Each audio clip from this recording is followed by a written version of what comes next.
It was supposed to be just another night drive through the winding Appalachian wilderness. The thick fog wrapped itself around my truck like a suffocating blanket, turning the world outside into a ghostly blur, making everything appear distant, unreal. The road was empty and I relished in the solitude. I always did. The rhythmic sound of the tires on the asphalt mixed with the occasional rustling from the trees lining the route, creating a serene symphony that sang the praises of peace and quiet. I was alone until I saw him standing on the side of the road. His outline was blurred, a dark silhouette against the eerie backdrop of the fog, but there was something about him that drew my gaze, capturing my attention with an inexplicable force. He had long, unkempt hair, wild and unkempt, and was wearing a faded flannel shirt that looked like it hadn't seen a washing machine in weeks, the fabric frayed at the edges. In the glow of my headlights, I could see the desperation, a potent cocktail of fear, anger, and perhaps madness, staring back at me from his eyes. Instinctively, I felt my grip tighten on the steering wheel more than necessary, a primal urge surfacing from deep within. I should have kept driving. I brushed off the feeling that prickled the back of my neck, a visceral instinct deep in my gut screaming at me to move along, to leave him in the fog where he belonged. But instead, against my better judgment, I slowed down. What harm could there be in helping someone? I thought, rationalizing the moment, convincing myself it was only kindness. So, with a deep breath to steady my racing heart, I pulled over to the side of the road. "Hey man, need a ride?" I called out from my window, the inviting warmth of my cab contrasting sharply with the chill of the night, an oasis in a barren land. He stepped closer, squinting into the interior of my truck as if trying to discern the enigma that was me. "Yeah. Thanks, man." His voice was gravelly, rough like the jagged rocks lining the mountains, and as he climbed into the passenger seat, the smell of damp earth and sweat filled the air, mingling uncomfortably with the aroma of my truck's interior. He slammed the door shut with a definitive thud that echoed in the silence. As I resumed driving, the atmosphere shifted palpably. The usual pleasantries that often accompany strangers in a car remained elusive, slipping away like dust in the wind.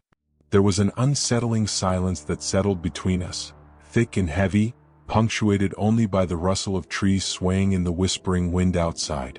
Just as I began to think the astral wires of conversation had been severed forever, he spoke, his voice cutting through the quiet. "You shouldn't have picked me up." I chuckled nervously, trying to lighten the mood, but the sound felt hollow even to my ears. "What? Why's that?" I asked, curiosity mingling with an undercurrent of tension.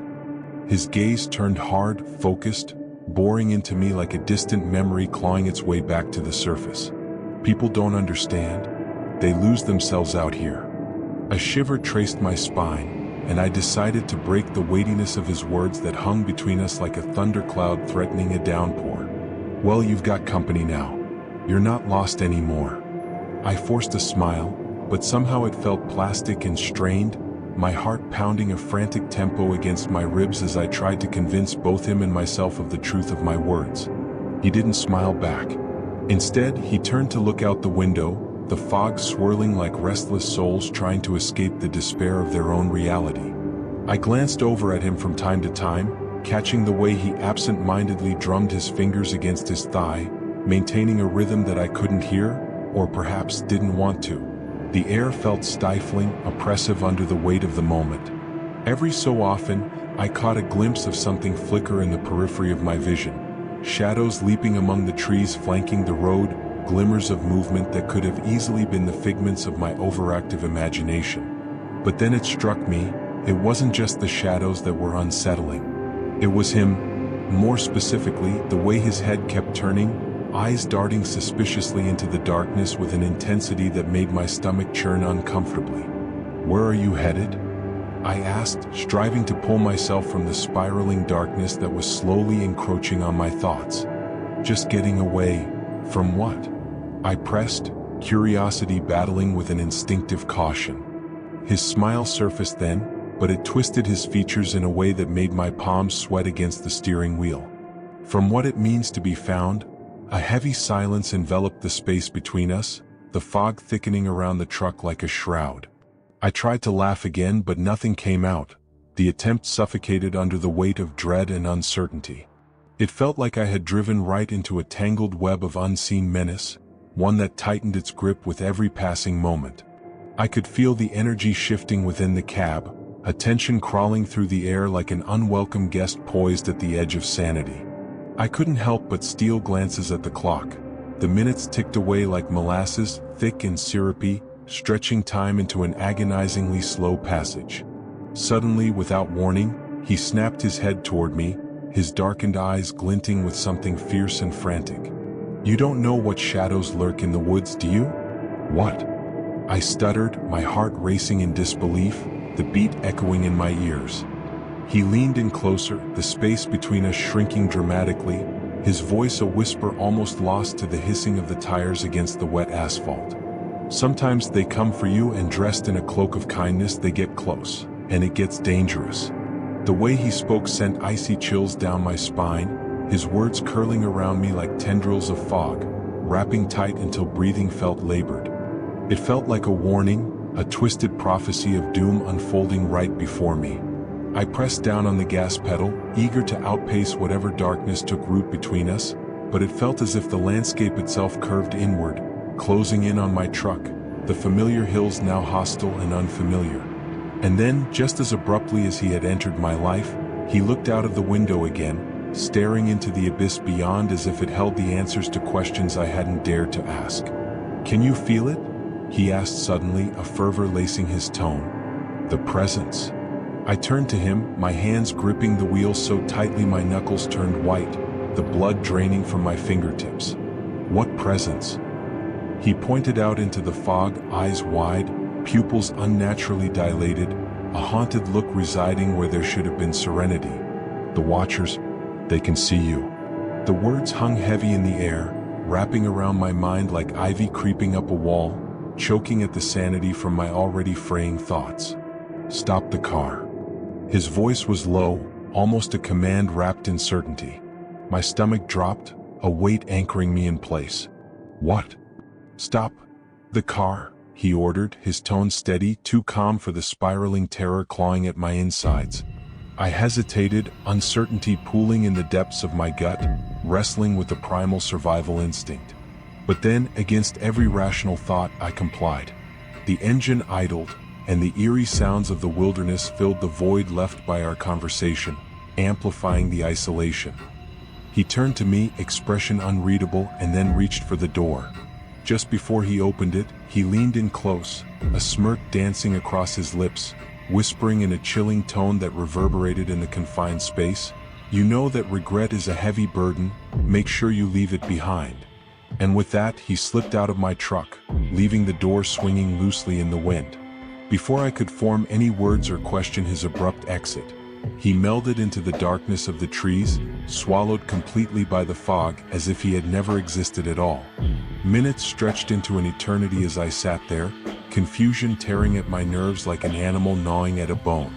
I should have driven off, but my body felt paralyzed, locked in the dreadful silence surrounding me, punctuated only by the distant calls of the night. I couldn't shake the feeling that I'd left something monumental behind with him, like a part of my very soul. With my heart still racing, pounding in my chest like a frantic drum, I reached for my phone to call for help, but just as I pulled it out, my eye caught something in the passenger seat. A torn piece of fabric, a square, faded bandana I hadn't seen before, crumpled and nearly blending into the upholstery. But something about it felt familiar, like it belonged to someone I should know, a lost fragment echoing through time.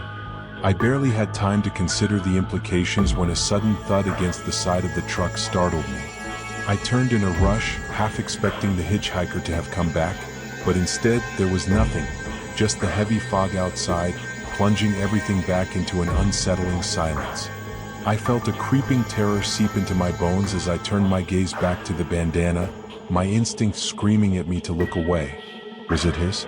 Had he left it on purpose for me to find, as though it were an omen? I wanted to reach for it, but at the last moment, fear gripped me tighter than any phobia I had ever known. I fumbled for the door, legs aching to flee, heart pounding a frantic rhythm against my rib cage, and I leaped inside, jamming the key into the ignition, firing the engine to life as if it were my only salvation. I didn't look back. I drove. I ran. The normalcy of the back roads blurred into a panicked escape, the world flying past me in a whirlwind of colors and shapes. But as the comfort of the familiar enveloped me, I couldn't shake the feeling of eyes watching me from the shadows, lurking among the trees, a lingering presence whose intent I couldn't fathom. Days turned into restless nights. I still can't sleep. Every creak of the house resonates in my mind, morphing the mundane into something sinister.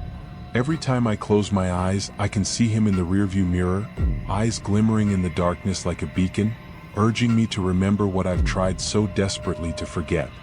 And it was only later, when I returned to that place, that I discovered it, a newspaper article from years ago detailing a tragedy on those very mountains.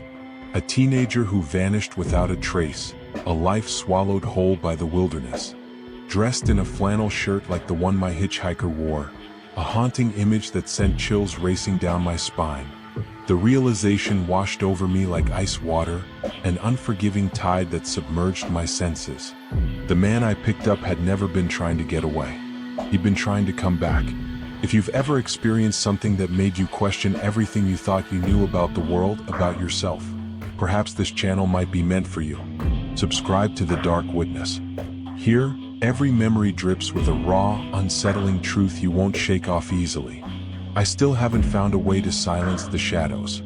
They remain, cloaked in whispers that linger on the edge of my consciousness, reminding me that some roads are better left untraveled. And if you feel that same call, maybe it's time to confront your own fears. If you dare, subscribe to The Dark Witness. But remember, once you hear their stories, you may never rest easy again.